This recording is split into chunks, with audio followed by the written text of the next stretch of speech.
Hi everybody, all my followers, be welcome to another video. And while we waiting for parts for the Passat, we're gonna work on this Volvo. It's a 2007 Volvo S40 with the 1.6 turbo diesel, 110 brake horsepower. Once again, if you follow the channel, you know we are gonna use the top done RT-Pad 1 again on this video. Once again, I'll leave the link in the description below for the unboxing of that tool. That tool is not mine, so watch the video and you will understand. Now, the issue with this car, let me show you, is the following. So you start the engine and it starts absolutely fine. The engine light is on. It comes up with some faults, I think it does. Let's wait a little bit. So what the car does is, the following. When you press the throttle, I'm gonna press full throttle. Stops at 3000 RPMs. Now the owner said to me that he does it stationary. He does the same while driving. I know some cars, they limit the revs when stationary. I'm not sure about this car, but he said to me he does the same driving. So yeah, but we have that light that hopefully will guide us in the right direction. So let's gonna plug the scanner and see what's in there. Okay, let's turn ignition on. And I'm so sorry, I can't do a lot about the glare. Let's see if auto detects the car.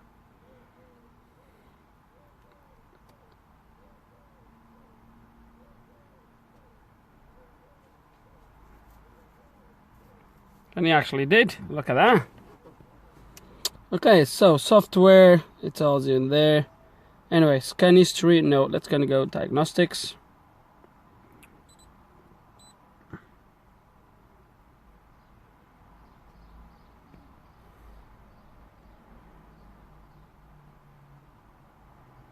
There we go. Okay, system scan, system selection. I want to do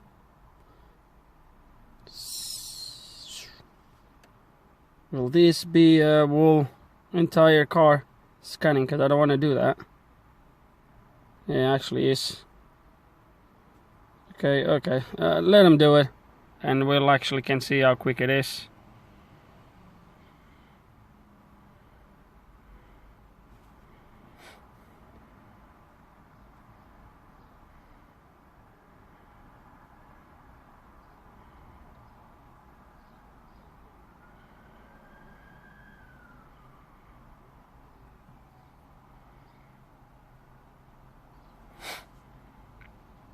I should have selected system selection, so I could just select the module I wanted.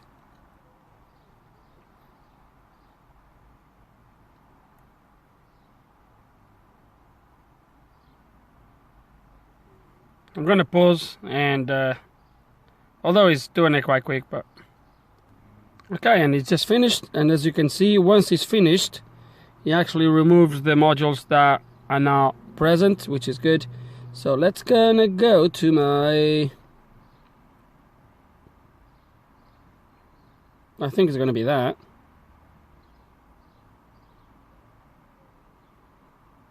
Yeah, it needs to be this, I guess.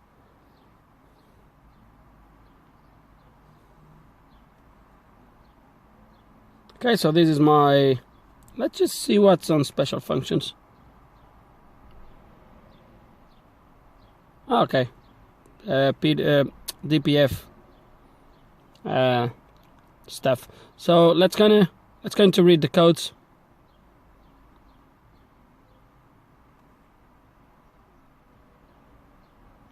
Okay, so there we go. We got our code ECM 2A30 particular trap. So that's going to be my DPF. Let's go back. Let's start this engine.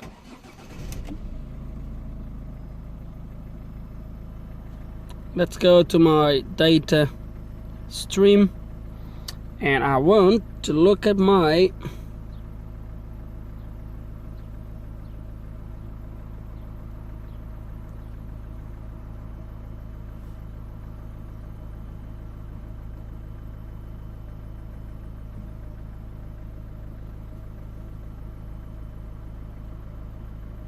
I think that's it really. There's the only two live data systems that boost pressure, air mass stroke. I think that's it. Actually, let's do select all, proceed. Okay, so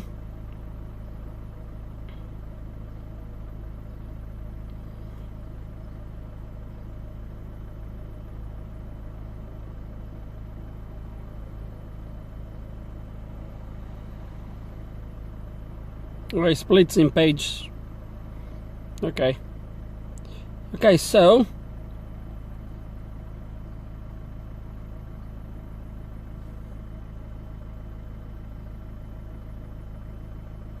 degrees is in Fahrenheit. Okay, 100 degrees. That doesn't really change in there. Okay, and we have 1 HPA of pressure. Okay, so that is pretty much tells me there is no pressure. If I accelerate, it does a little bit. So I have some readings now, and it's dropping.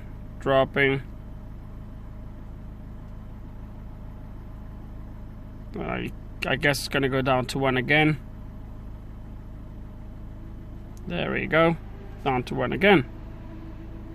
So, okay guys, full throttle, stuck at 3000 RPMs, and it's going up to 190, still going up, but it's slowing down really. So let's see if he gets to 200. It looks like he will get to 200. Yeah. Okay, so let's say 200. So let's say it's 200. So that's like 200 millibars, I think it is. This is actually like a 1-to-1 pretty much. So that's 2 millibars. It's not a lot. It's idling, you should be allowed much more than this. So I don't have the background of the car. I don't know nothing of what was done on this car. So has the DPF been removed on this, for example? Because I think that's really low for a car with DPF, especially if it's telling me, oh, I hate when it, what am I gonna do next? What shall I do next? Let me think, guys. Okay guys, I'm gonna show you that I think the sensor is actually faulty. Might be wrong here. So I removed the sensor. The sensor to start with is a third-party one. It's not a genuine one because it doesn't look like a genuine. There's no brand, no nothing, just so it might be that is one of our problems.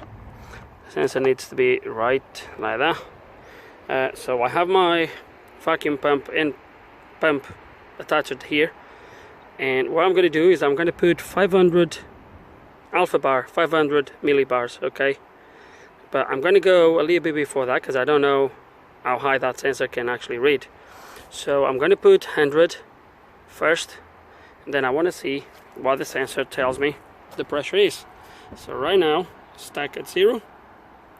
Sorry about the glare, guys, I can't do really nothing about it.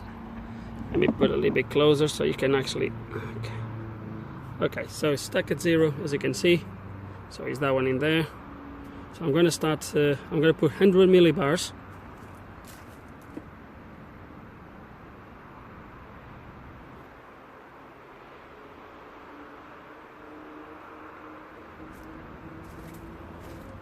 And look what he did. That's 100 millibars.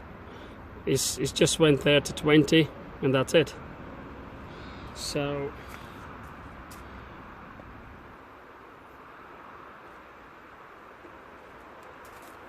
$200 millibars now. Still stuck at 20, as you can see there. 200. So I'm gonna now give it to 300.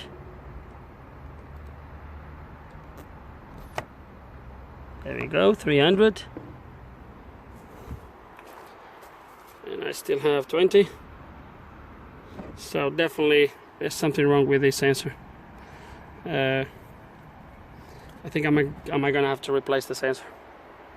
Okay guys, and look at that. The only thing I've done was plug the sensor back in, and look what it does when idling. 1 millibar, or sorry, 8 millibars. So it's about right. Idling 10 millibars, 8, absolutely perfect. So it's fair to say that playing with that sensor, putting pressures, because I've showed you in there, but then I put pressure on the other side as well, and I've been there blowing the sensor, and obviously sort of playing with that sensor, it made the sensor to start to read values that make more sense to the module. So the module is now actually responding. But this just proves to me, guys, that the sensor is faulty. Look, it's going down again. Oh, it's gonna go down to 1 again. Look at that. And it's gonna fault on the ECU again.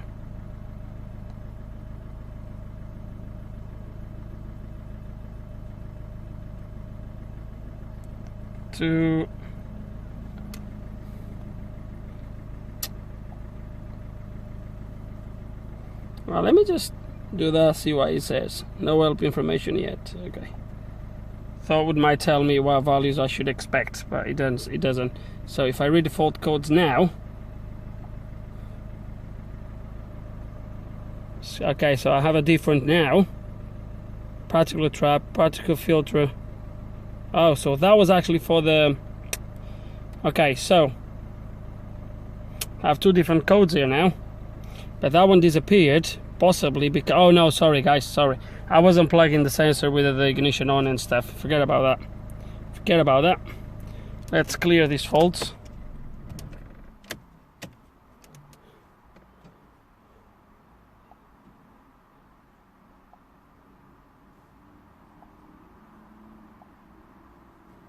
Ignition off. Wait 30 seconds. Okay, ignition back on.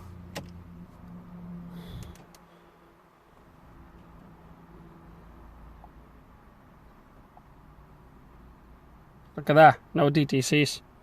Okay, before it wouldn't clear. So let me go to live data again. I just wanted these 2 at the bottom, so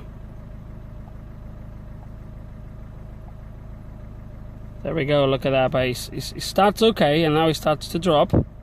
And I can guarantee you, if the ECU sees 1 for too long at idling, it's going to fault. So I'm quite convinced that my sensor is bad, and we're gonna have to get another sensor, guys. It's that simple, really. And with the new sensor, we're going to be able to see the difference and hopefully fix our problem. But it looks like this is my problem. So if I rev, it goes up. So I'm idling now, and it starts to... You've seen when I got here first, was idling at 8, and now for no really reason it started to drop. So 2 millibars. So let me just 1 millibar again. I think the ECU wouldn't expect to see 1 millibar in there. At least not for too long. Let me see what happens when I rev it up to 3000. I need to close the door. Okay, so let's gonna rev it.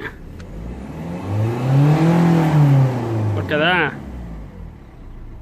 Seen that? It revved all the way. But let me put it at 3000 like before.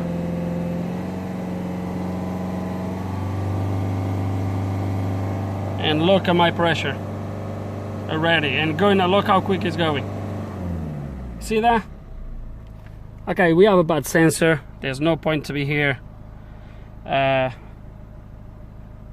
no point to be here banging on the same thing again and again. So I'm gonna get another sensor, a genuine sensor by the way, and get it fitted and see what happens. Okay, and before I move on, I just want to talk a little bit about this tool for you guys that follow the channel. So when I was working on a Volkswagen, I've said that when you lose communications with a module, the tool would force me to come out from the main page where you do the module selection. Interestingly enough, on this Volvo it doesn't, so it might be that was because I was on that car on an airbag module. I should have tested on other modules. I might do that when I finish the car, but on this car it doesn't. So if I turn the ignition off now and I turn the key off, that will just go to dashes because it does not communicate. But as soon as I turn the ignition on, it carries on reading from where it was. And yes, guys, it does graphics like this, so for you guys that are gonna be interested.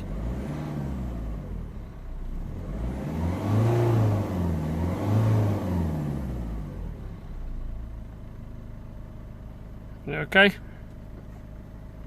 Hey guys, and after speaking with the owner, he decided to go for a second-hand sensor. New sensor for this would be around £100, even at the dealer. This one is actually from a Ford, but I believe they are all the same. So yeah, so that's gonna plug it in. So the part number is the same right there at the top. The engraved part number is the same. So let's replace this and look at the live data again and see if we have any difference. Okay, and let's go into take the old one.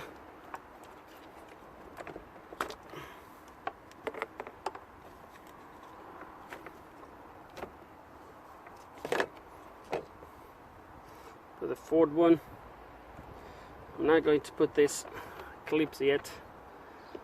We'll do that later. Okay, let's put it roughly in place.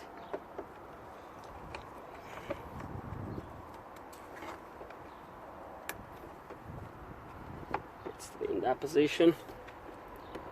Okay, leave it like that. And now we are going to scan the car again, clear any codes. I haven't started the car yet today. It's telling me the battery is low. Let's do that one. We will start the engine and look at that live data again. Okay, and let's gonna look at codes, see if there's any codes. What happened there? No communication. Really? What's going on here? Okay. Don't have a clue what happened there. Let's read codes, if there's any codes. No DTCs. And now, let's gonna look at that live data again. I've just started the engine. I've started the engine because it was telling me the battery was low. So I didn't wanna pressure in there. We'll do the sensor in there. That was it really, wasn't it? Actually, let's do what we did last time. And scroll it all the way down. Page 2. Let's go to page 3. Okay guys, look at that. Idling with the new sensor. Can you see the difference now? So if you go back on the video, you remember that was reading pretty much 1. After we messing about blowing the inlets to the sensor, we kind of somehow released the sensor, or we messed a little bit with the sensor, and it started to read about 8. And look at that now, idling. I'm going to rev the engine.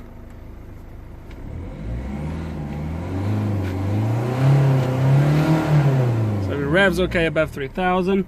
Let him come down and see where it stops.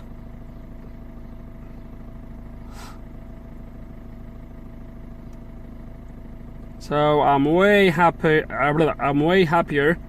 with a reading like this. It makes way more sense. So 20 millibars idling. It starts getting a little bit high, but it's still within, it's not too bad, I would say. So it's slowing down, as you can see now. But this reading makes much more sense if you guys work with PDFs and diesel cars like this. That is much more of a reading that makes sense. So I don't even think I need to go for a test drive or to a regen or anything like that. The car will regen just fine now when it reaches the requested pressures and all that stuff. So yeah, I'm quite happy with this. The only thing I might do now is, if there is that function, special functions, activation, combustion adaptation. Okay, so there's nothing here for the filter, for the pressure sensor to sort of reset that. Some cars, they have that. This one doesn't, so it won't be on actuations anyway. Okay guys, so I'm really happy with the so I'm really happy with the result, and that is this one fixed now. So let's just gonna put the clips on the pipes, on the hoses, put the bolt back in place, and that was it for this car, guys. I hope there's some information here you can find it useful, and you can use as a reference or whatever you might think of. I hope you enjoyed the video. If you do still have any questions, any comments, put it below. And like always, guys, thanks for watching.